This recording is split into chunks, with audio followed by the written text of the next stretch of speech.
Some sirens going by. And we are live on the YouTube for Double or Nothing. My video is gone. Who knows why? Here it is. Oh, it's gone. All right. I think we're ready to go. Robin, you're both recording and hosting. Do it. Oh, okay. You're listening to RedemptionCast, Season 3, Episode 18, Double or Nothing. A Faustian deal gunmate several years before comes back to haunt him when a demonic repo man arrives to collect his soul. Insert theme song here. My name is Robin. I'm Stephanie. I'm Kimberly. I'm Illyrio. And I'm Ray. Hey! Welcome. Welcome, Ray. How's it going? Oh, it's Great. awesome. Okay. My first ever podcast, so I'm nervous a little bit. Yeah. Don't Don't be nervous. We're just Don't five chums chatting it up. Yeah, you know, I've been sending in feedback for a long time. I thought take the plunge and give it a shot. So When did you sign up? 4 years ago? yeah, it's been a while now, but It hasn't been that long since we released an episode on the feed. yeah, I'm glad that you had me on before. I thought maybe you guys had pod faded, so I'm glad that I was able to get in there. It's very simple, everyone. First of all, hi. I'm the guy who used to edit and release the episodes. I've just fired myself in the pre-show. Yes. But it's a matter of having so much free time and then going to no free time. And it's amazing the things that you used to be able to do that you took for granted. And so, yeah, I try to make time, but then I hit a wall and I have to sleep. So, yeah, I'm employed full-timely, and it's wonderful. Yeah. And I love my job, and I'm there early every day, and I hate leaving, and it's really great. But it's time to maybe get serious about it. So from now on, Robin's going to be in charge of the editing and posting, which means that you're listening to this really soon, actually. And it's probably not 2018 by the time you listen to this. Is that news to you, Robin, or did you know that you were going to be editing this? I found out about 10 minutes ago, but obviously now people will understand why there's constant applause whenever I'm talking. So that'll be explained now. Yep. Oh, they're laughing again. Fantastic. Yeah. So this episode, you guys. Hey. Yeah, I was surprised. I thought this was another episode that kind of takes place on location. Oh, like everything in the hotel episode? No, it takes place somewhere other than Los Angeles. Oh, I see. Yes, you're thinking of a future episode. I think season 4 episode. Oh, okay. Spoilers, they go somewhere else sometimes. Which, Can I? Yeah, Gabby would love. Can I say that I? Is it in Disneyland? No. I glanced over Is at. it in Vegas? Sorry, go ahead. Go ahead. I glanced over at my. They didn't say no, so that means it's At my yes. Okay. screen. I glanced over at my screen while the episode was loading, and it was like, "Is that Tasha Yar?" And no, it wasn't Denise Crosby from the early '90s. It was Cordelia's new haircut. What? Oh, yeah. And nobody notices in this episode at all. I think, maybe Lauren notice when she walks in? That's about it. They just lost a baby. I'm sure they aren't noticing her hair. Yeah, everybody's in mourning. Yeah. It was just a baby. I mean, what kind of impression could it have left? Like, oh, Really? the baby's gone. Oh, Cordelia, nice hairdo. Come on. Who gets a haircut on Cut him some vacation? slack. Yeah. I think they were gone for a while. Yeah, and it's not just that the baby's gone, it's that everybody's upset because of Wesley. And they're mad at him because just like when Fred goes to visit him at the hospital to take him his stuff, she starts out really nice. She's so concerned about him, and then like the anger comes out. Oh, we'll get to that. But yeah, the whole episode beginning with the like he who must not be named is being referred to a lot. And we see how everybody's kind of reacting. Like Gunn's got this grudge, and Fred's more forgiving, and Angel has just locked himself into his room. Yeah. Sorry. Yeah, and Lauren was putting away Wesley's tea set. Aw. Yeah, that was sad. Yeah. So yeah, Cordy's hair. I mean, what was your reaction to Cordy's hair? I mean, it's dramatic. How I love different it. it is. Yeah. I thought it was great. Mm-hmm. I like it. Like, Too. I'm not a fan of short hair, but it suits her. Yeah, I like long hair, but at some point, women, we always feel like we need to cut our hair to make ourselves, so we'll be taken more seriously. So we'll be treated, you know what I mean? Like, I'm a woman now, I should have a woman's haircut. So I'll get a man. I say that to myself every day. I'll be the dissenting vote. I don't love it. So. Well, yeah, I mean, I keep waiting for her long hair to come back. I just like long hair, but Yeah, I do. I prefer that as well. So I don't love it. Yeah, I thought it funny. was great. I thought it looked awesome. I was watching Buffy season 2, episode 2, Some Assembly Required this week too, and it's funny because I'm watching along with another podcast, but there's no other Buffy podcast. What are you talking I mean, about? I'm re-listening to Potential Cast, of course. Of course. You're doing another Buffy podcast? Are you kidding? I'm not doing any other podcasts. I'm just doing a rewatch, just like maybe I'll do a Lost rewatch in the future and maybe check out another podcast. Hey, spoiler warning, skip season 6.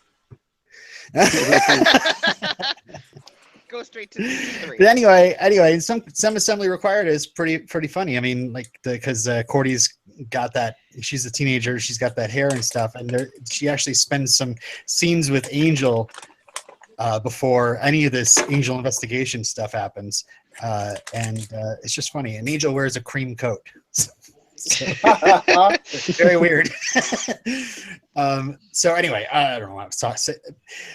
Cordy is the person we've been missing all this time when Angel's going through all this grief, and so it I don't know. To me, it's just like yes, when she walks up into Angel's room and finds him just staring at that crib, and all she says is just I'm sorry, and sits with him, and that's just Cordy. She's a great friend.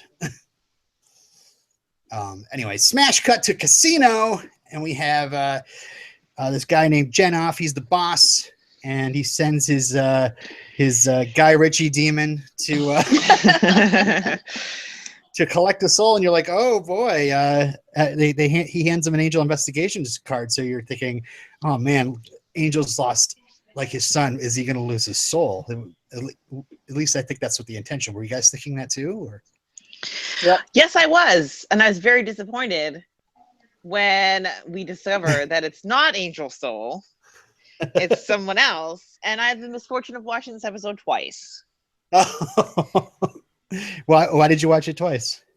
Because back in 2016, I thought we were recording in December. So I watched it, sitting around waiting for the call to do the podcast, and nobody showed up. And I was like, did I miss something? And yes, I did miss something when you all rescheduled.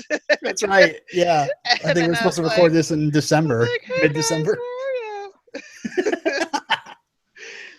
And I was like, oopsie daisies. Anyways, yeah. So go on. So after the amazing theme song, I just wrote, when Angel was in Egypt land, let my angel go. Because he's just laying in the bed staring in the ceiling, and Cordy's just sitting nearby. Spieler, Kim. Oh, that was me that said what? Oh, Steph. I'm sorry. I'm so used to Kim not getting Kim not knowing anything. Sorry, pre-show stuff. Not knowing these pop culture references. Yeah. So anyway, downstairs, some old demons show up looking for Wesley or Sherman or whatever his name is. I love those two. Yeah. Those two are great. Yeah, they're an old married couple. Yeah, and he ends up creeping all over Fred. That was great. And they get a problem with some Skench demons. And there's this guy's really racist against Skench demons. They're all the same, he says. My goodness gracious. The shrieking and the projectile phlegm. And I think my favorite part of this whole thing is Fred says something about how she loves how they finish each other's insults. Yeah. Well, there goes my quote. Okay. I didn't say it exactly. And she goes, he's got a phobia against phlegm. And he says, no, I have a phobia against mucus. No. Sputum. Whatever. Yeah, I'm a sputum. respiratory therapist. I should know these things. Anyway, so Steph, this Goes is when my we get to second that quote. hospital. This is when we get to that hospital scene stuff. Do you want to talk about it? Yeah, Yeah. just that they, well, you know, they were trying to fill Gunn's shoes. They were trying, not Gunn's shoes. Gunn and Fred were trying to fill in for Wesley. They were trying to organize his notes, and then they were packing his books up and his tea set up. And so Fred takes his stuff to the hospital. You think she's there to visit him, and I mean, I don't think she really. I think she was just afraid that he was going to come back to the hotel and get his stuff. Mm-hmm. Yeah, and afraid that he'd end up getting killed. Yeah. She was all nice at first, and then the anger came out. She's so mad at him. I think she's sympathetic kind of to him, but also like she's torn, I feel like. Mm-hmm. Yeah. And she lets him know that the prophecy was not right. It was wrong. It was a false prophecy, and it was all for nothing. Just a final little gut punch there, which is, you know, not really like an intentional, like, you suck gut punch, but it's like, Wesley, you really should have just trusted them. They're your friends. Can I talk about my favorite hospital scene in this episode? When that asshole doctor walks in and asks Wesley, so how's it going? Fuck Who's you, picking you up, doctor. You know I can't talk. Like when you're at the dentist and they put their hands in your mouth and they ask you questions. Hey, Tom. Yes. I can say fuck you in 17 different ways with my eyebrows now.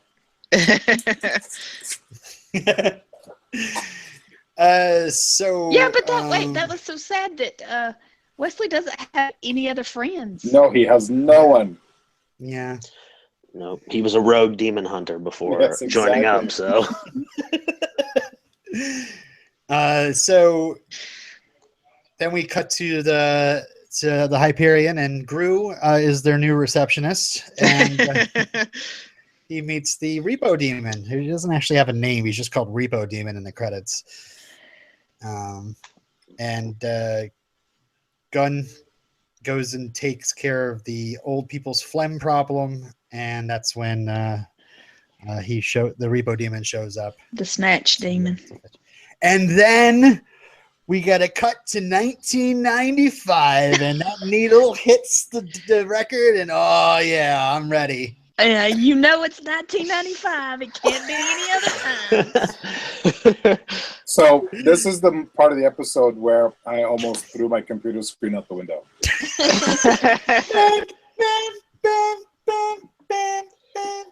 That sounds terrible. Nothing's more 95 than Coolio. Can I tell Amazing. you, there's a station in Buffalo, a radio station, that it was like a popular music station that you'd listen to because they played really good music at the time. And I'm not even kidding you. 10 months, that was the number one song whenever they did the countdown. So you would listen to the top 10 of 10, and Coolio's Gangster's Paradise was guaranteed to be number one. I remember singing along with his background guy. Like, he was like this big guy, but he had such a great voice. Uh-huh. You know, and I won't do it now, but I found I'm happy that Coolio made all that money. He was in Daredevil, but all his scenes got cut out. But if you are going to be completely oblivious to how racist you are, Gun's got the do-rag. Yes. There's Paradise is there. You got a couple of big fat white homeless guys borrowing beard combs or whatever it is. I honestly think it's weird tonally because, he's headed off to trade his soul away, but it's funny. I don't think they were trying to be like, well, it's 95. We have to play one of the hits. And obviously we need to play an urban hit because it is Gun. I think it's more like this is Gun back in 95 and we were all lame in the 90s. Yes. I'm not going to give them the benefit of the doubt. I think it's a bunch of middle-aged white guys writing this, so no.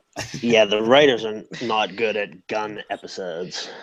We've determined. They've got a pretty bad track record. I like Gun in general as a character, but the episodes where he is the main focus, never good. Yeah. So Guy Ritchie demon bats him down. And he's like Jason Statham. And then apparently Boss Janoff has heard of him. He's been on the streets killing vamps. And Gunn shows him this mysterious photo. And the Boss Janoff says, she's beautiful. And the cost is his future. And Gunn's like, what future?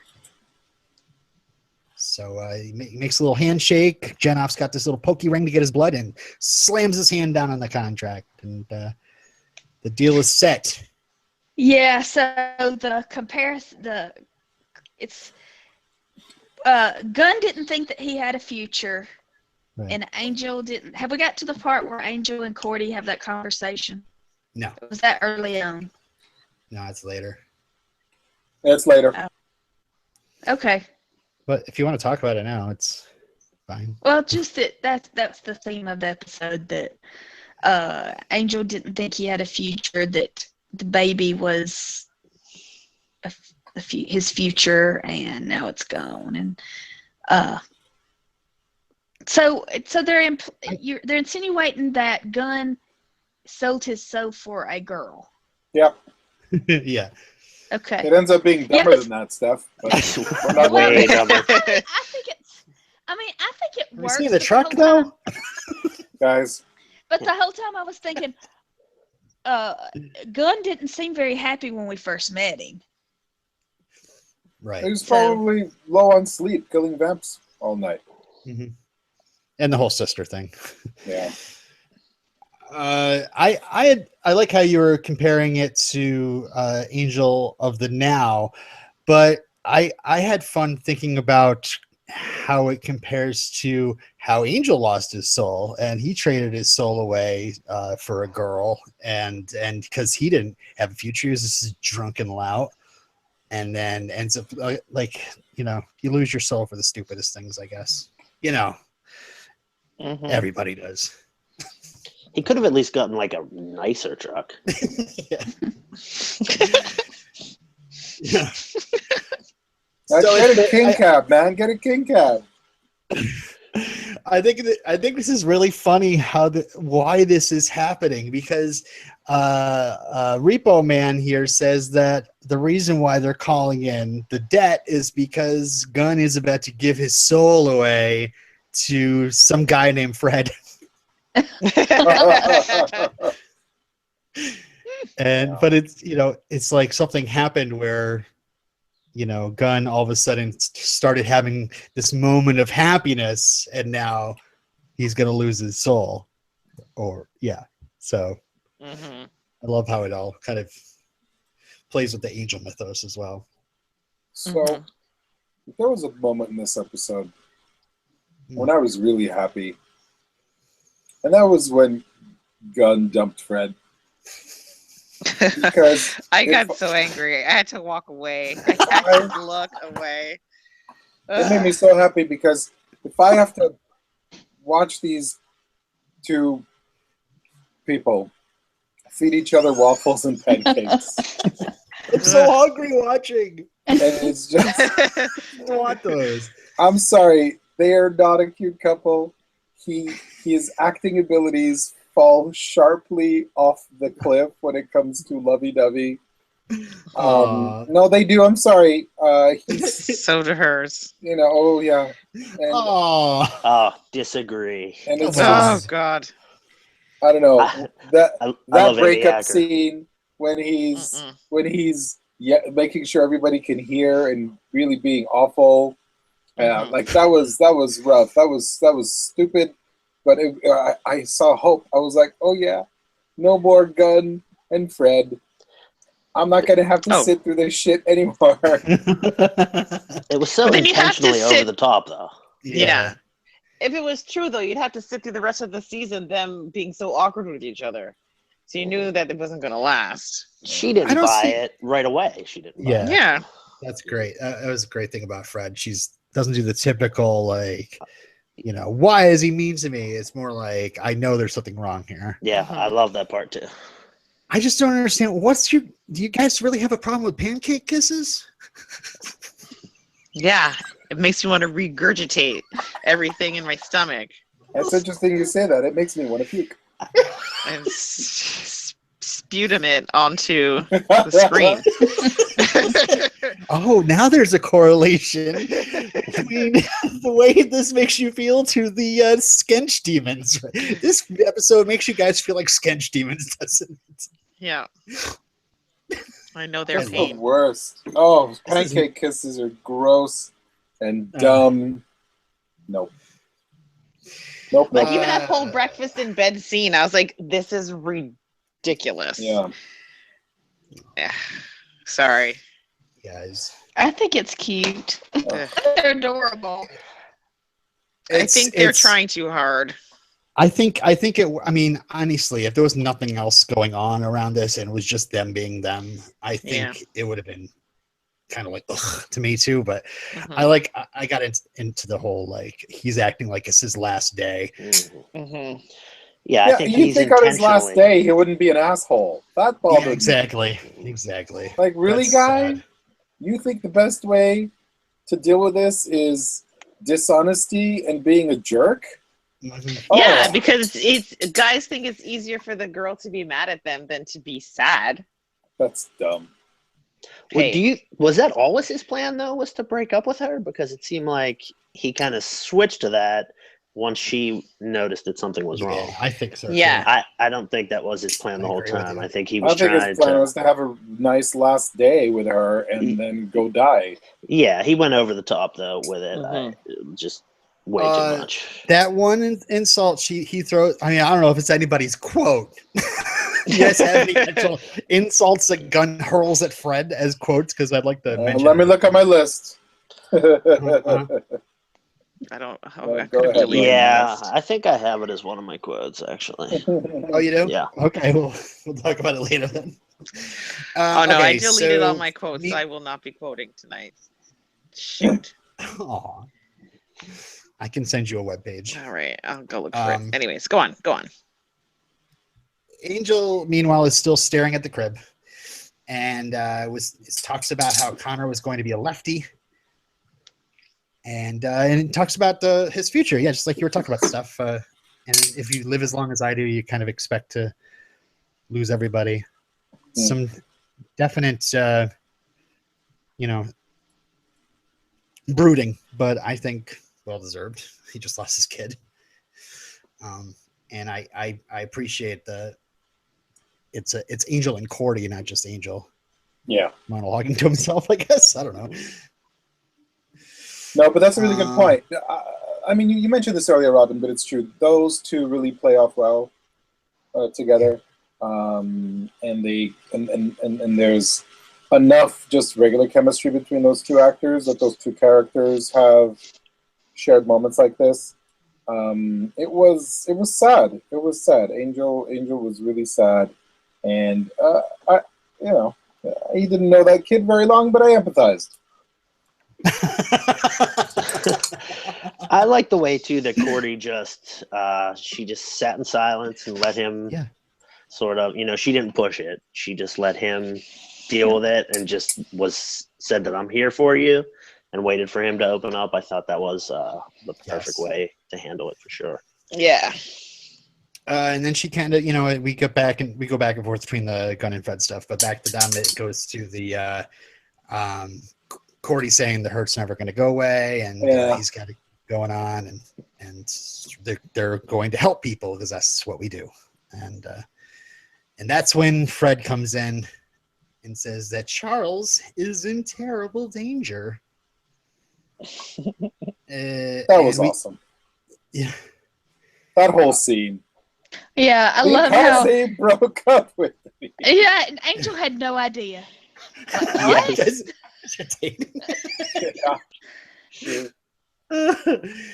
And Angel then has a mission. He's not going to lose another member of the family. So it was like, oh, it's Vin Diesel. No, he's not teensy weensy enough. You're right. That's awesome. Wait, when did Cordy and Fred have the conversation? Was this later where Cordy was like, we assumed it was going to be you and Wesley? I think that was earlier. That was before, because she gave them the day off, the next day off. Oh, that's right. Yeah. That was pre-pancake kiss. Yes. And we actually see Jenoff in a quick scene how he takes people's souls. He pokes their eyes out with his fingers and draws it through his hand. Yuck. Mm-hmm. So I was wondering, what happens to the people whose souls he takes? Like, are they dead? Like, do they just become zombified, or are they like cheap labor? You know what I mean? Just kind of fall to the ground. I don't know. That guy got carried out. I'm expecting Jenoff to rip his shirt open and see all these faces like screaming on his chest. Ew. Like Freddy. I also love the fact I forgot to mention this. The Angel, Cordy, and Gru are basically like wondering why Gunn dumping Fred means that Gunn's in trouble. Yeah. Which is funny. That was so good. And we get this, I think it's the last scene with Wesley when he comes home. I love the way this is shot. The camera's set so far away from the door and down on the floor, and he opens the door and the light's pouring into this dark apartment. And, it just looks like the apartment is not only super lonely, but also super huge and just nothing in it. But Wesley. So Alexis Stanislav killing it with 0 lines. Yep. Mm-hmm. Doing a good job. We got to talk about Gru and how fucking stupid he is. Oh my gosh. That was the most charming dumb acting ever. He's so good. He's so good at this. Oh, are you referencing to the next scene where he's talking about like we should just like when we're looking around for Gunn, we should leave those paper rectangles with the telephonic digits. The telephonic like that digits. One guy did. He came in looking for Gunn. Yeah. And I must remember to give this to Gunn when we find him. And that's when Angel recognizes it's Jenoff, the soul sucker. This casino, by the way, is Larry Flint's Hustler Casino. It used to be there in LA. And I guess For real? Carpenter. Chris Carpenter was disappointed because there were no scantily dressed cocktail waitresses when they were filming. Oh.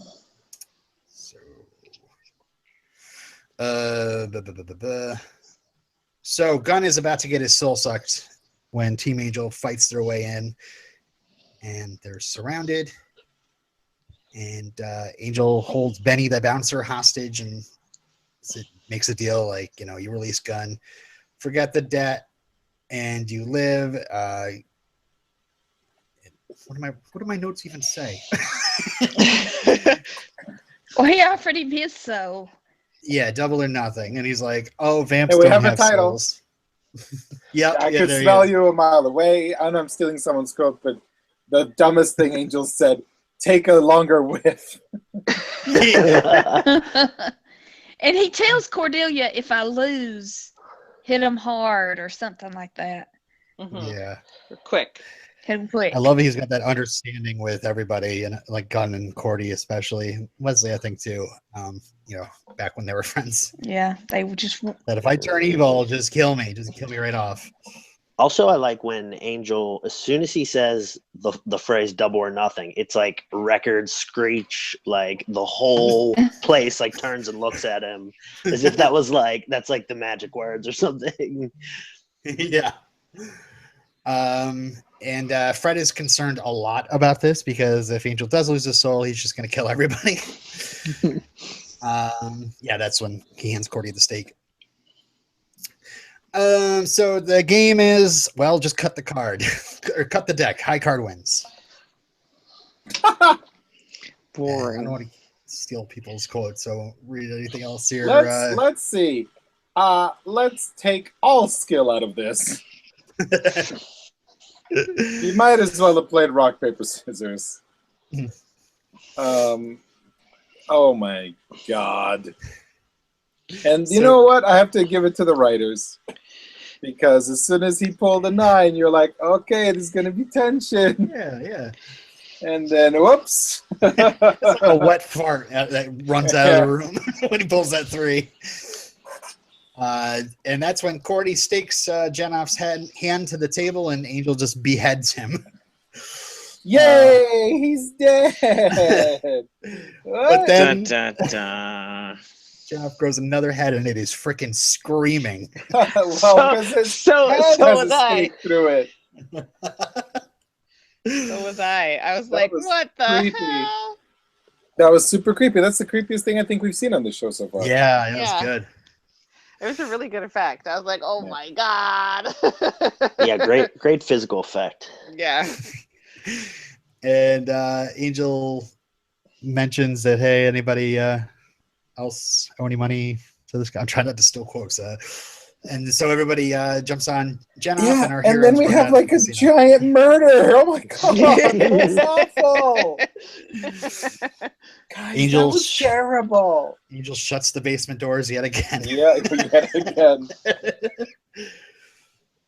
And so we're here in the truck, and Fred is making Gunn grovel. And, they're good. And we find out what he traded his soul for. It was the truck. Dumbass. But that's what 17-year-olds do. 17-year-olds are idiots. Yes. And now he's got a future, and Fred melts because he says that. And then he says that he loves her, guys. Oh. And it's the if you thought the relationship was over, it's even stronger now. Huzzah!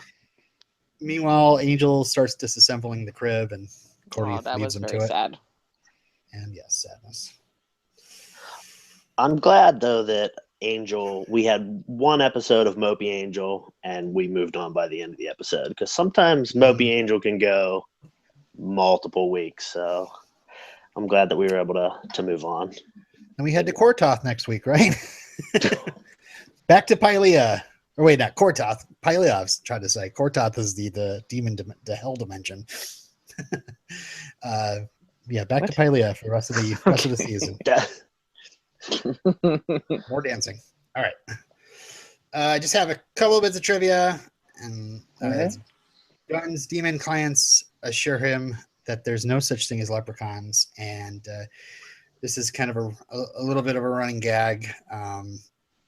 In Faith, Hope, and Trick, Buffy tells Giles, there are two things I don't believe in, coincidence and leprechauns. And Giles concurs that, as far as he knows, she's correct about the latter. And I think leprechauns get mentioned again in the future, but obviously I'm not going to say anything. Also, this is a bit of continuity error. In an earlier Angel episode, guys will be guys.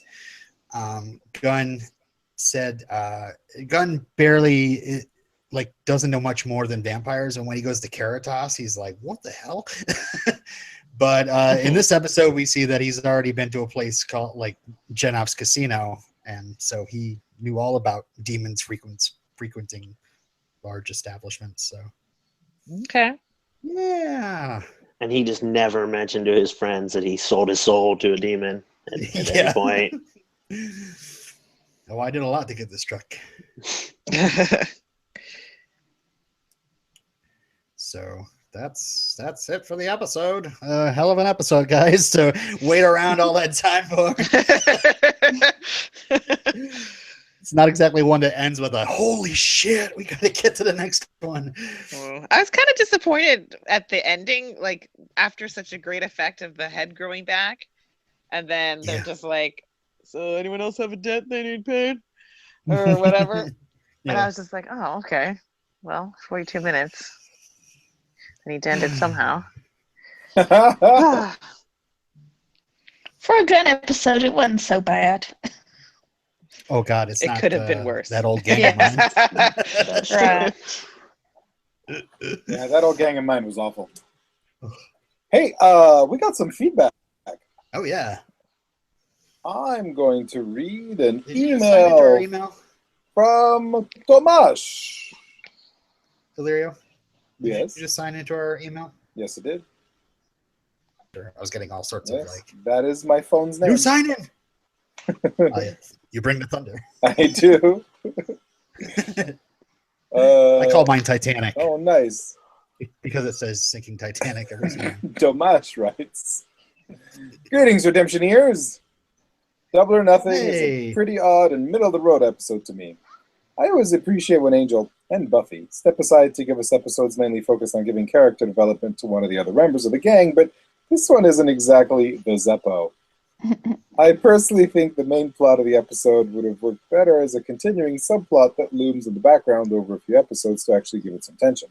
It feels rushed to me as it is.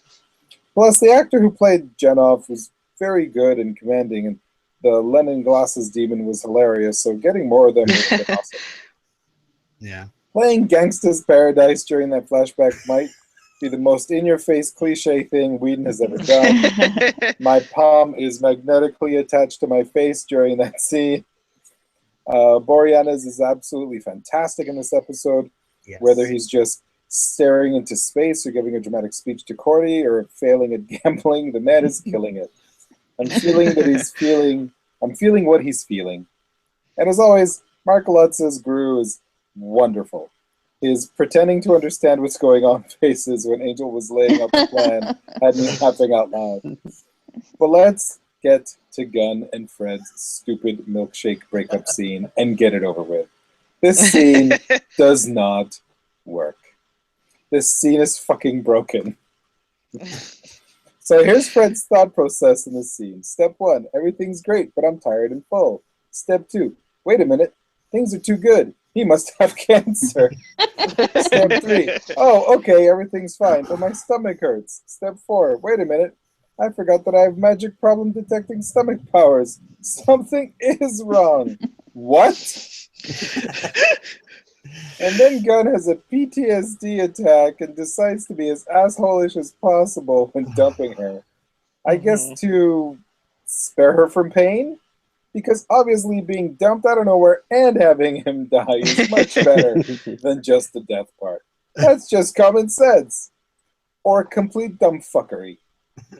I get the two mixed up. Sorry for the swearing if you're the one reading this stuff. Dang, I wish I would have read it. Can't think of anything else to say right now. Looking forward to the episode. Razzle dazzle.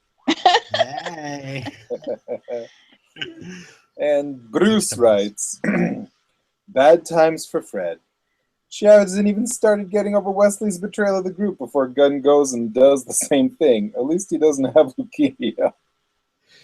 I'm sorry that I'm laughing at leukemia, everyone. I laughed out loud too. But when she asked that question, I couldn't stop laughing for a solid 2 minutes. Actually, Bruce continues, I really like how Fred puts it together immediately. Gunn is behaving out of character while Wesley did so. Gunn is behaving out of character like Wesley did, so there must be some other reason behind it. Interesting concept of personal futures trading. Love the reference to how crazy it is, too. The girl's not playing with a full deck. Giles, she has almost no deck. She has 3. That was Season 3, Episode 3. Genov had a good thing going as long as he kept his marks isolated and made them deal with him individually. Kind of like how the Watchers Council in First Evil dealt with Slayers. Yeah. But there's power in the collective. Now, maybe Angel won't let his past determine his future. Also, gambling is bad. That's true. Beer is bad. Sex is bad. Gambling is bad. Thank you, Whedonverse. Pancake's good. Oh, God. Sure, whatever. Harold has in the Facebook group, he wrote, Charles, if you have one last day to spend with your love, don't spend it eating. Also, if you feel the need to break up with Fred, don't be gratuitously mean. Just my 2 cents. Agreed. Yeah, I mean, if you need to break up with someone, here's my advice. Have a rational conversation. Yeah. Be a grown-up. And then deal with the fallout responsibly.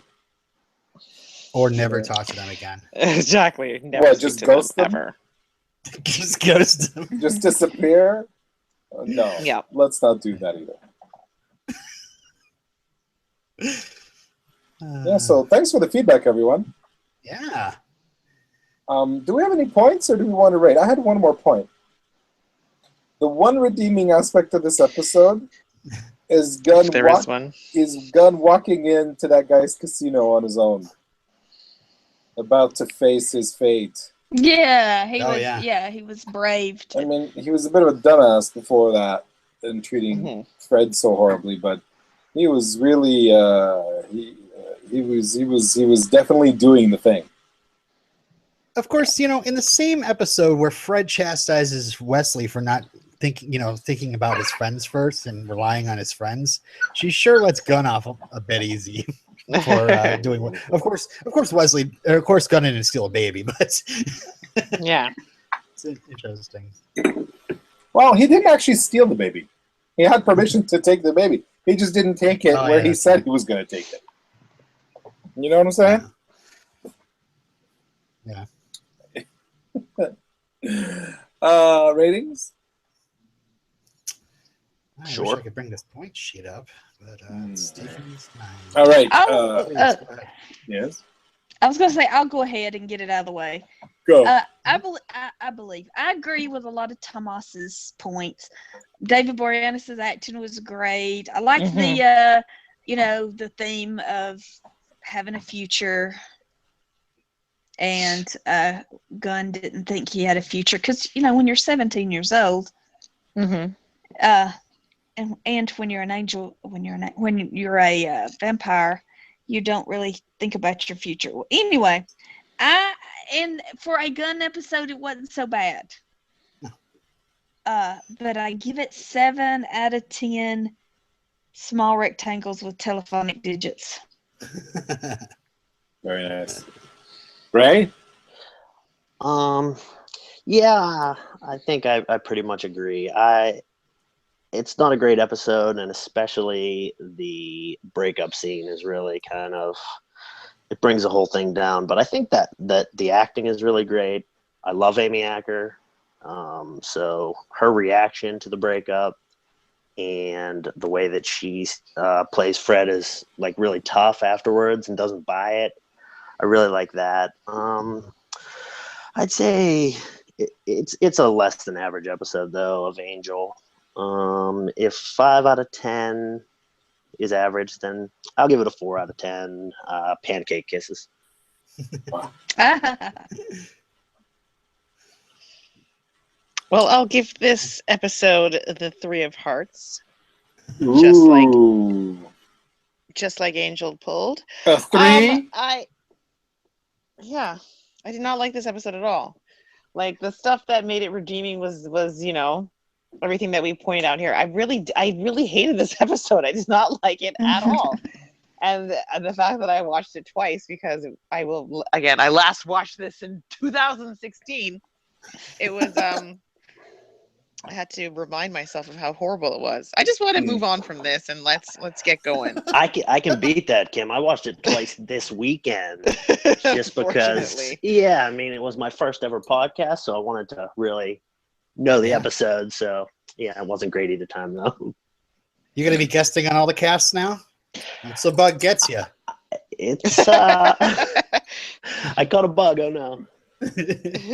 No, I think you can only catch that bug from Robin in specific circumstances. I'm gonna rate the episode Purely consensual circumstances, by the way. I'm gonna give this episode a 5 out of 10. This was horseshit. A lot of it was really, really shitty. All 5 points can be distributed to the following: Alexis Denisov's performance. What's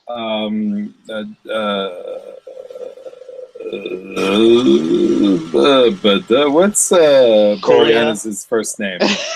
David. David Boreanaz's performance. Yes. Charisma Carpenter's hair. I'm serious. That practical effect with that head growing back. And you know what? I'm giving it a 4. 4 out of 10. Wow. No, 5. Lorne wearing that suit. Oh yeah, Lorne. At the beginning, he was wearing a nice, lovely suit. So Lorne's suit. So this gets 5 out of 10. This gets 5 out of 10 house calls by Lorne. I don't know. My I was gonna say the telephonic digits thing. I'm sorry. Fine. At first I was gonna say pancake kisses. Yeah. Yeah. That was already taken, though. I think this is. I think the good outweighs the bad for this episode. There are a couple of cringy moments, but I don't think it brings it down to the lower half of the point scale for me. Some of the good stuff is good to tune in for, and you don't really need to skip this episode. It's probably good to see Angel's recovery and Wesley's recovery and Cordy's return and just seeing all that. And Gru's stupidity. Well, it's not that he's stupid. He's just not familiar with our world. Yeah, right. I'm an asshole. He is like an Anya. unfrozen caveman. Yeah, he is really. He is like Anya. All right, so I'm gonna give it. I think I'll agree with Steph and say I'm gonna give it a 7 out of 10. You guys are high. Yeah, I think you guys are way You guys too are high. seriously high, This man. is No, not no, a 7. I think you guys are Homies suffering wanna be from like- some kind of displaced overcompensational euphoria because of your president coming up soon. That's what I'm gonna say.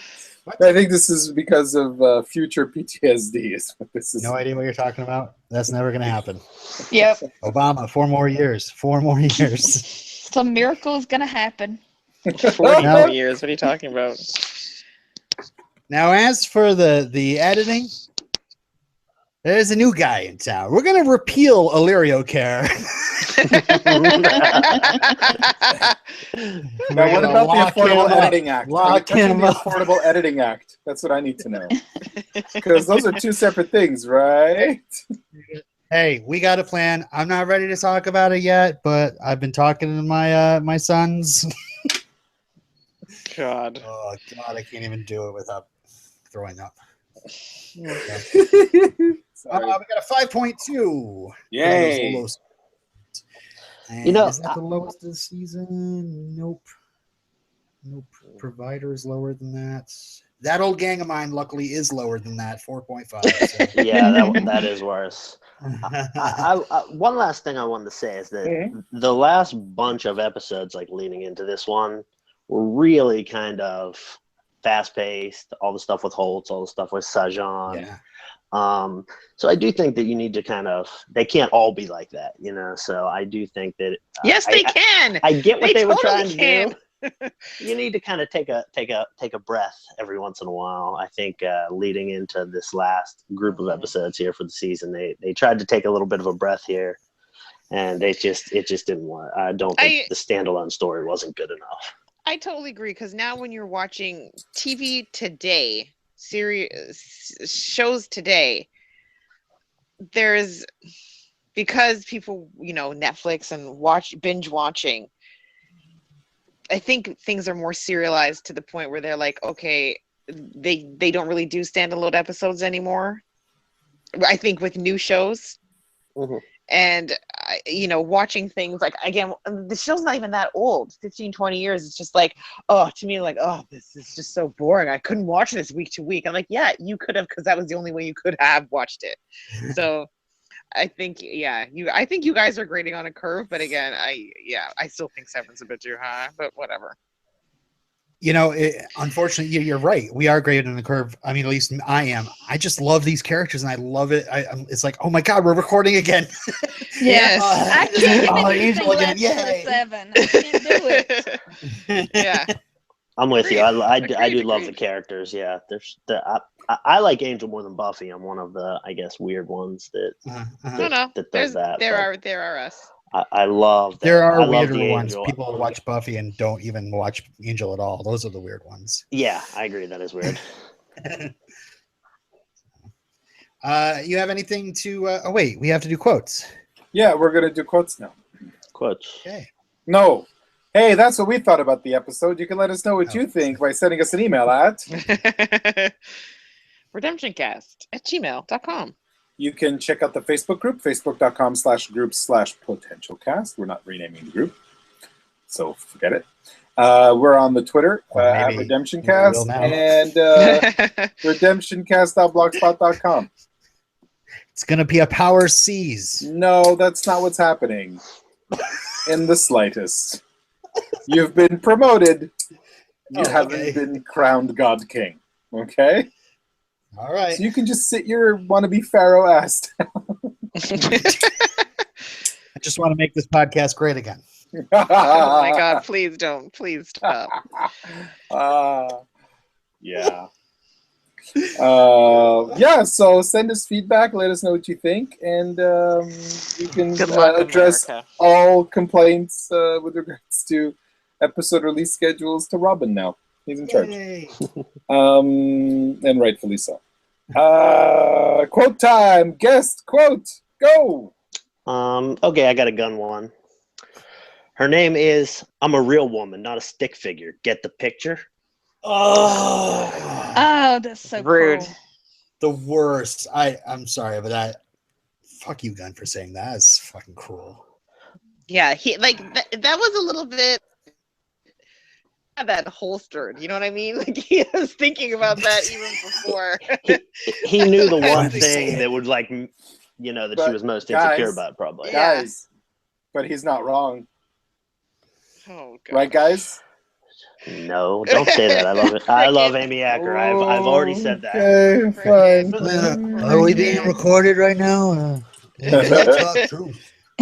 Is this Billy Bush? No. Fucking Billy Bush. Hail, potential client. Guys, what made what $6 million to be fired? Oh, that piece of So I think Kim may have ranted over my quote. Hail, potential client. Nice. I have a related quote.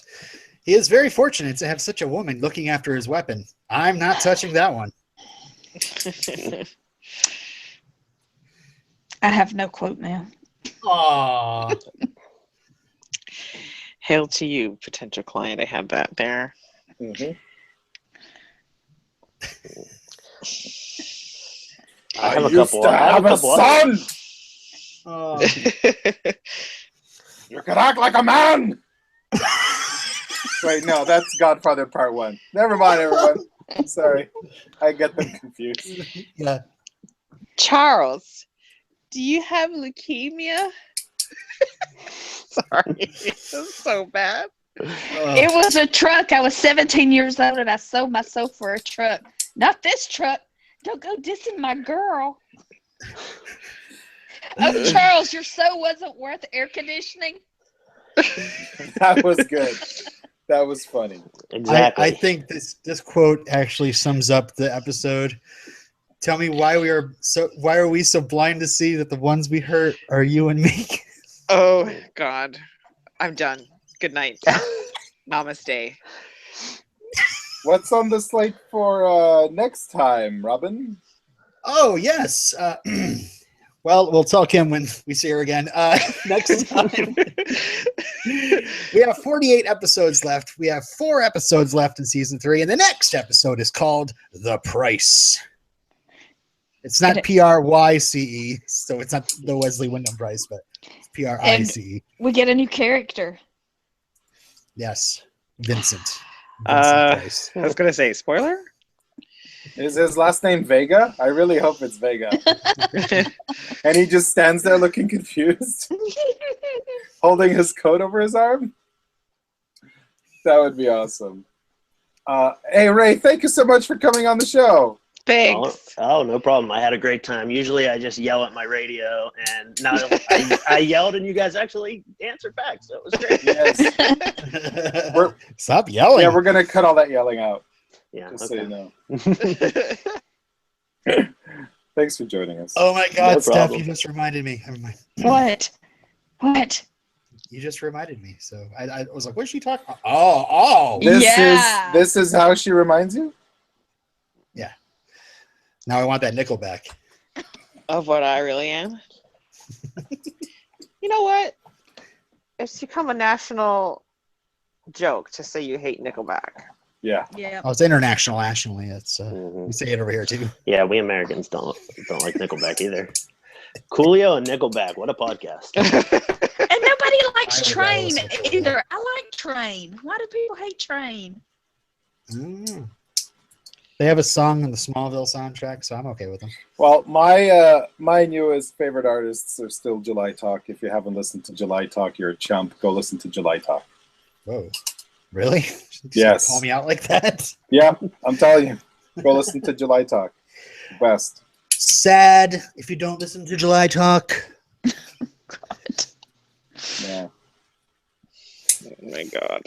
Oh, Kim, I think you pronounce it Oshiega. Oshiega, yeah? Yes, it's, Isn't that not right? August, no, it's Oshiaga, but it's fine. August 3rd, 4th, and 5th, you can stay at my house. Sweet. Oshiega, right? Isn't Oshiega? What did you say? We say Oshiaga because it's Oshiaga? it's First Nations, Okay. so it's Oshiaga. Yeah. Oshiaga. Hey, Steph, if you want to come over for Kajagugu. I think that's racist. Oshiaga is a real place, man. All right.